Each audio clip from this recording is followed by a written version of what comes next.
La comunicación verbal. Se divide en verbal y escrita. Estas son dos formas completamente opuestas de comunicar. Sin embargo, tienen esencialmente en común la palabra. En una presentación anterior hablé de la palabra específicamente y tengo que traer como referencia alguna información.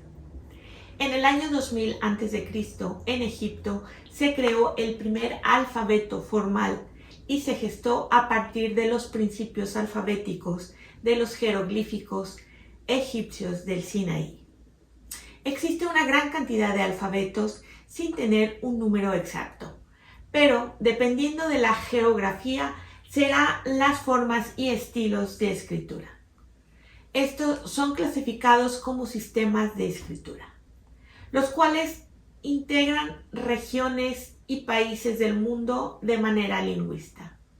Los sistemas de escritura tienen sus particularidades, como por ejemplo el que nosotros utilizamos, escribimos de izquierda a derecha, otros escriben de derecha a izquierda, de manera vertical o con símbolos.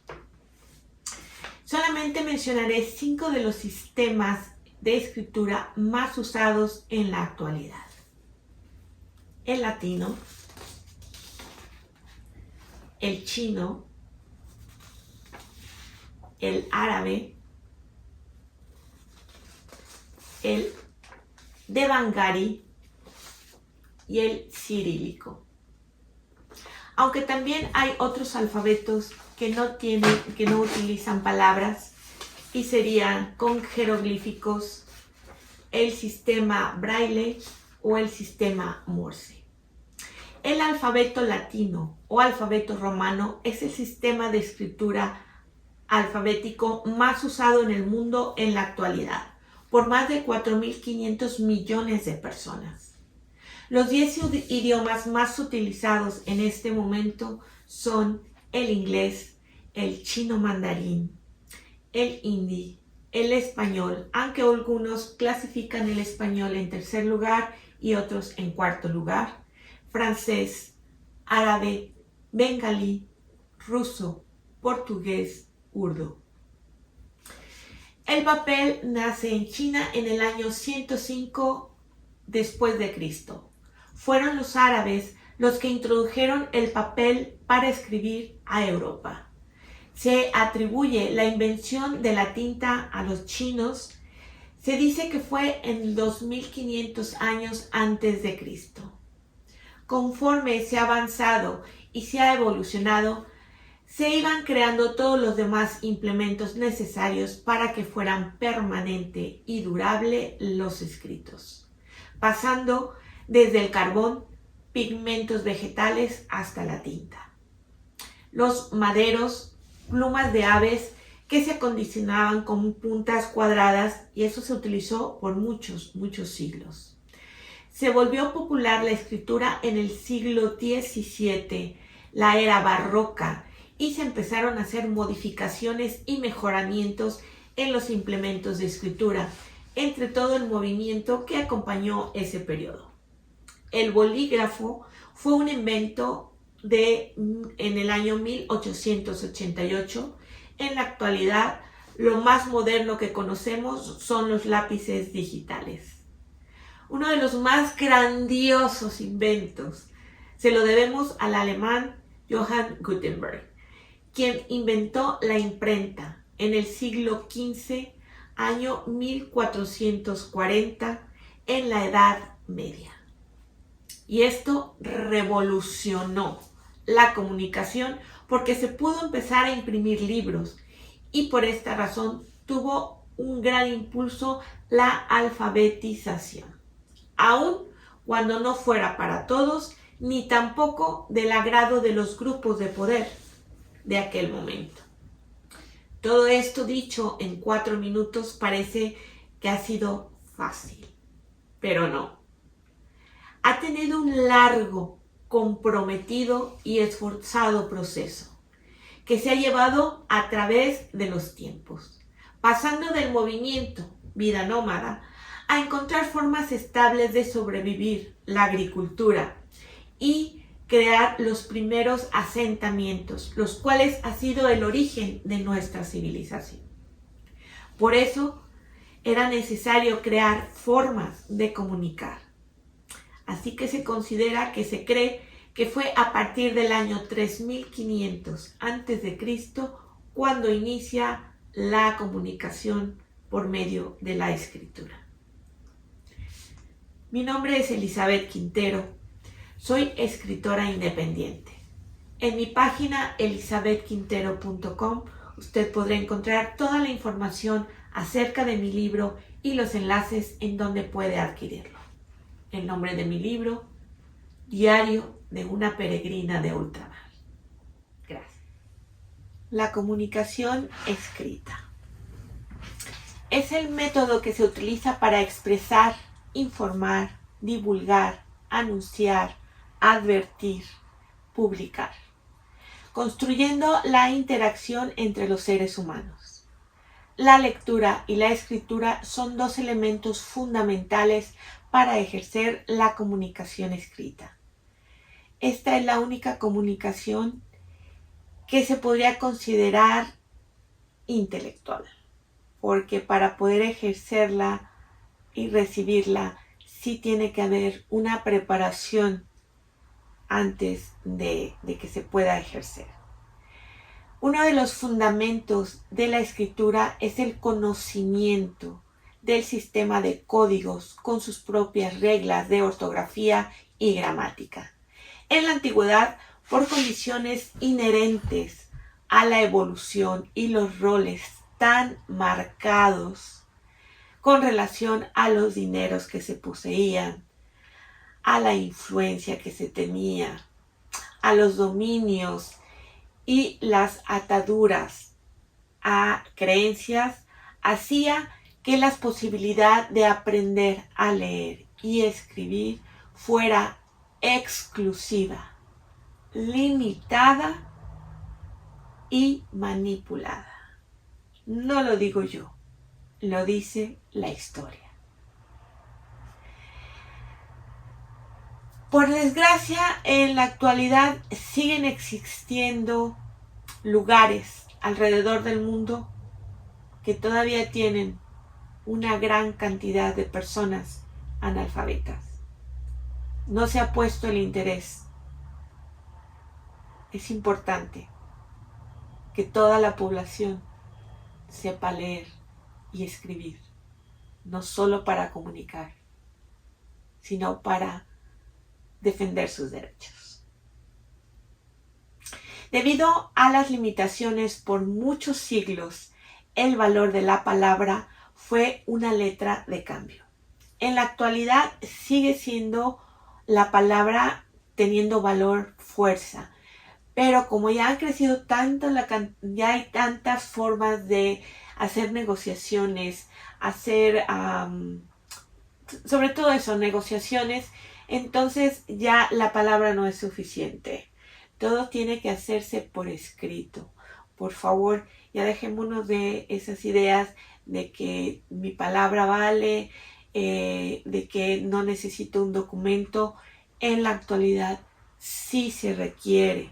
Es importante. Siempre que usted haga una negociación, que haga un trato, un contrato, una compra, una venta, un testamento, yo de verdad le sugiero que lo haga por escrito, ¿sí? Antes era suficiente con la palabra, ahora ya no, porque no solamente si usted ya no está, ¿quién va a saber qué fue lo que usted dijo? ¿Qué es lo que usted, a lo cual usted se comprometió, ¿no? Entonces, en la actualidad, la palabra vendría siendo el escrito y el valor viene siendo la firma. La firma es una cuestión, es un compromiso legal. Entonces, yo lo único que le recomiendo es que haga todo por vía escrita, y también tendremos que ser responsables de que nosotros debemos hacer las preguntas, debemos leer lo que vamos a afirmar.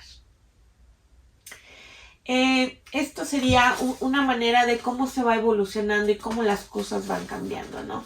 cosas que nos favorecen y cosas que, bueno, se tienen que ir modificando poco a poco. Existen muchos modos de ejercer la escritura. Cuando usted ha ido a una biblioteca, se habrá dado la cantidad tan inmensa de clasificaciones que existen. Y cada vez van aumentando porque, bueno, van aumentando, va creciendo los intereses, se van creando nuevas cosas. Entonces, bueno, se van creando espacios específicos para todo eso. Las bibliotecas yo considero que son las bóvedas de información de nuestra civilización. Se debe preservar, aumentar y utilizarlas. Si no, no tiene sentido.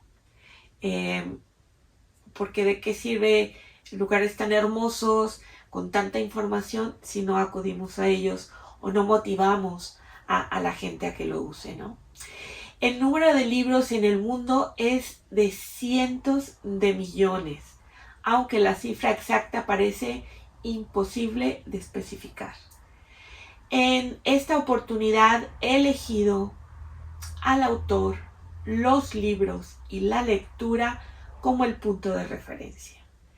En esta triada sobre la comunicación he hecho énfasis en que cuando el artista crea, es la influencia del artista, la influencia de él como persona la que va a plasmar la información o la intención.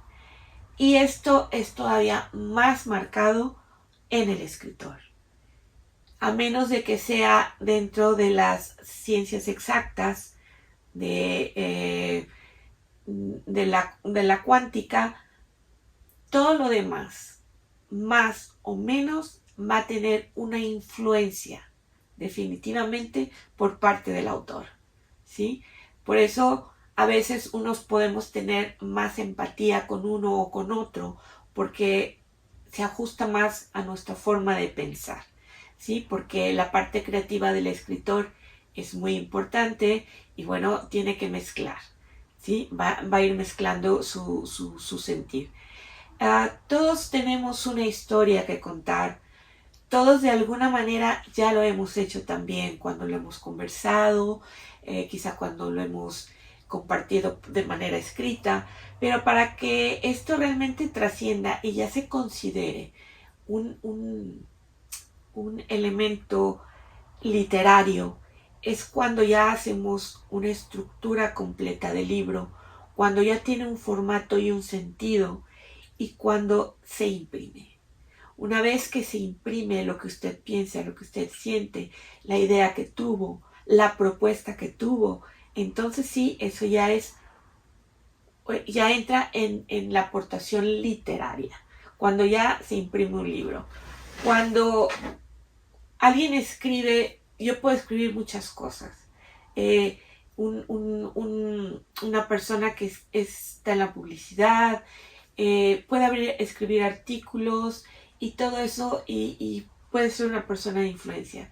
Pero mientras no se imprima un libro, no se puede considerar que esa persona es un escritor. Al momento que se imprime un libro es cuando ya podemos pasar al otro formato. Esto podría ser el hecho de que hay escritores más activos que otros, ¿no? Pero ya para ser un escritor, para ya entrar dentro del mundo de la literatura, pues sí, necesariamente es la impresión de los libros.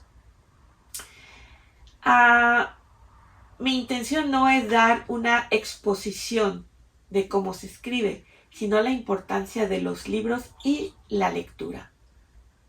Una frase de Elizabeth Quintero, autora del siglo XXI.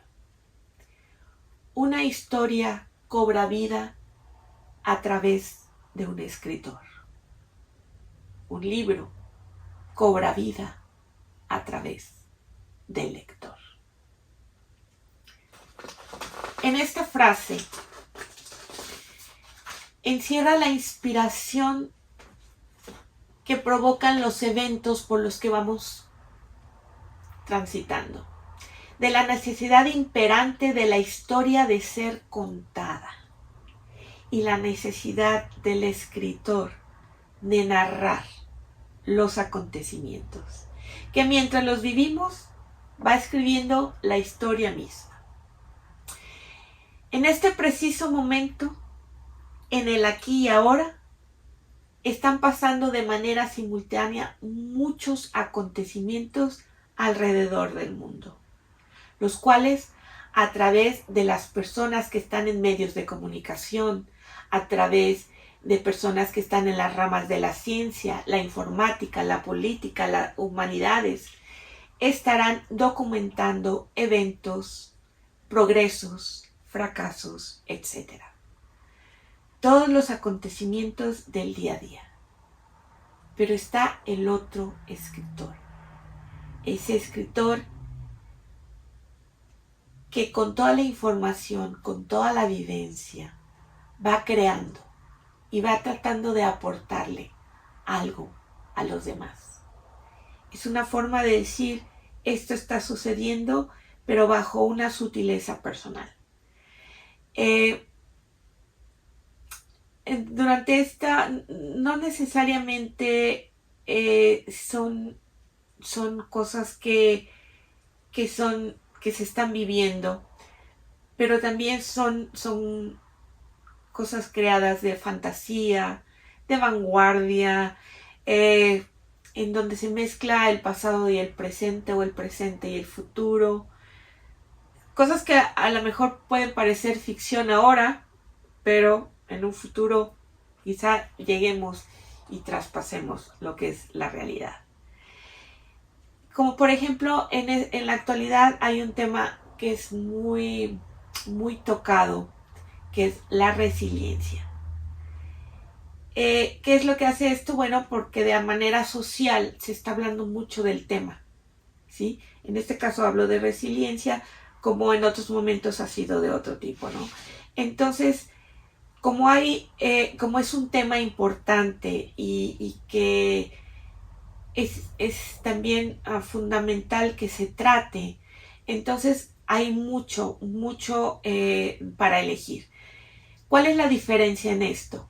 Usted puede elegir, si es una persona muy, muy estructurada, pues probablemente va a elegir libros que han escrito los gentes dentro de la salud, psiquiatras, psicólogos, porque van a ir más enfocado en ese contexto. Pero a lo mejor puede elegir aquel escritor que es más motivador, o aquel que es novelista, o aquel que dentro de su historia va resaltando esas situaciones de resiliencia, de salir adelante ante los momentos de reto, ¿sí? La diferencia también lo hace el lector. El lector, así como dice la frase, el escritor propone y está la obra ahí, que también es, una vez hecho el libro, el escritor no necesita estar. ¿Qué les puedo decir de un libro como el Quijote de Cervantes?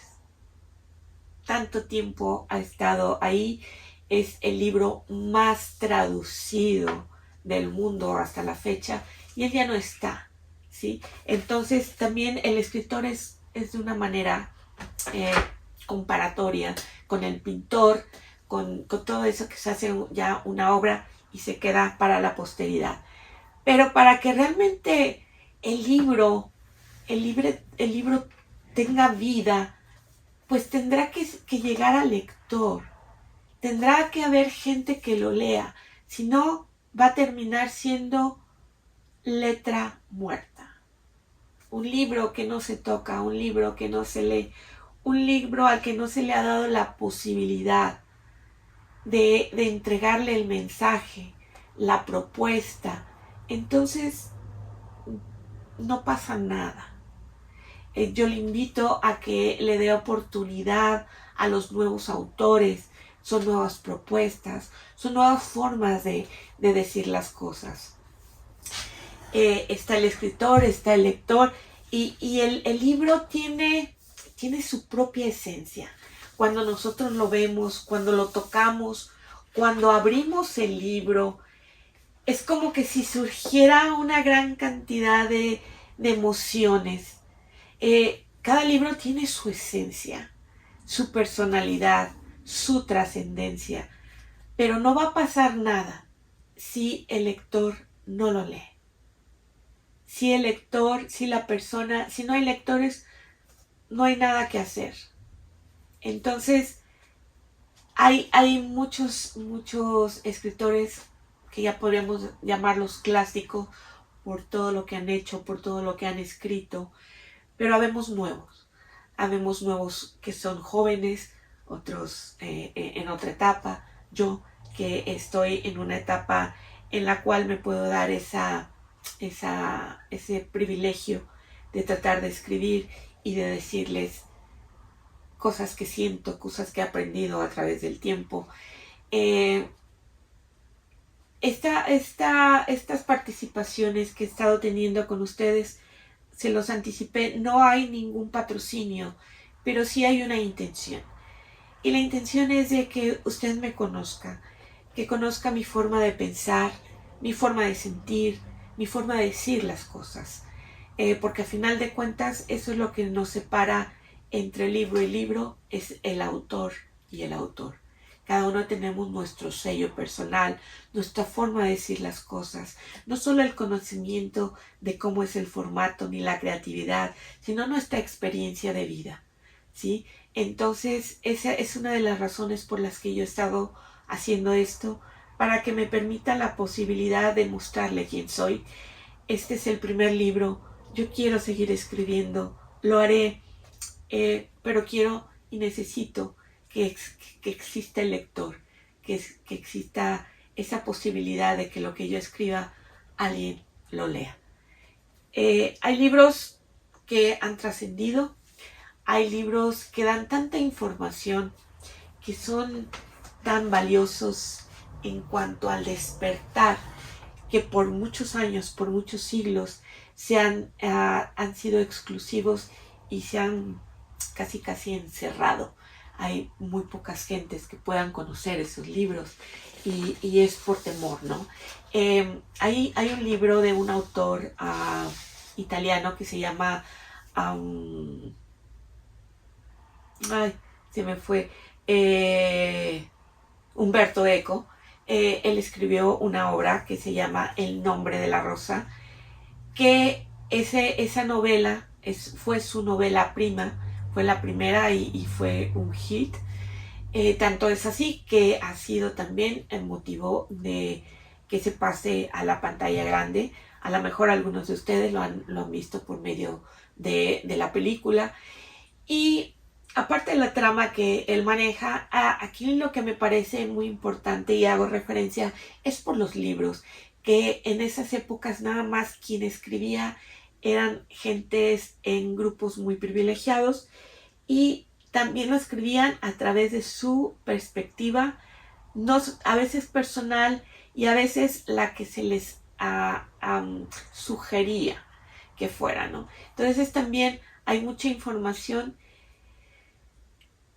que podríamos poner un poquito en tela de juicio porque han sido recomendados o han sido dictados no necesariamente por el autor, pero volvemos a lo mismo, es la interpretación del que escribe y también al momento de que la persona toma el libro va a hacer su propia interpretación del contenido del libro. A veces el lector puede ser incluso más creativo que el autor y puede encontrar entre líneas más información. Entonces, está combinado el que lo crea, la información que se da, el que lo entiende, cómo lo entiende, porque yo puedo también... Pasa lo mismo con la comunicación verbal. Yo puedo ser responsable de lo que digo, pero no necesariamente de lo que usted entiende. Igualmente con el libro. Yo soy responsable de lo que escribo y por eso es tan importante para el autor escribir con la mayor claridad, con ser más concisos y utilizar el lenguaje más adecuado, más sencillo para poder llegar, para que el mensaje llegue como uno pretende que llegue. Pero más allá de eso, sería el lector el que con su consideración, creatividad y percepción le va a dar el sentido a cada obra, ¿no?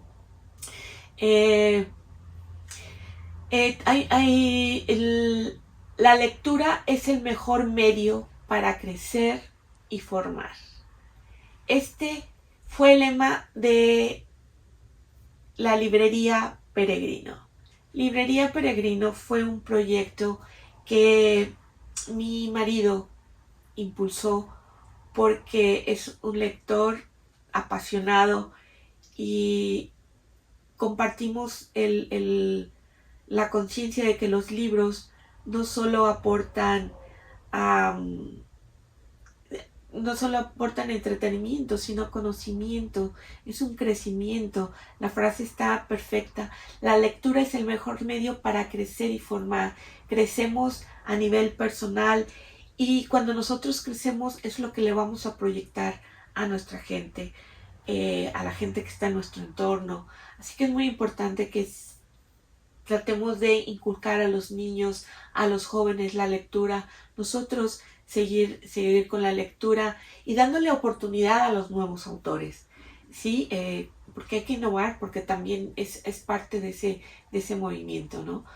También hay libros que ya son muy arcaicos, pero aún así, cuando se requiere, se va y se acude a esos libros, saber qué pasaba, cómo se vivía en aquella manera, en aquel tiempo y cómo pensaban los escritores de aquella época.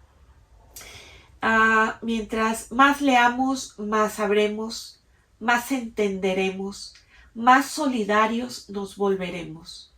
No importa cuántos libros, avances y crecimientos existan, si nuestra realidad se basa en un solo libro, que es un solo criterio. Nada va a cambiar. El mundo se empobrecerá.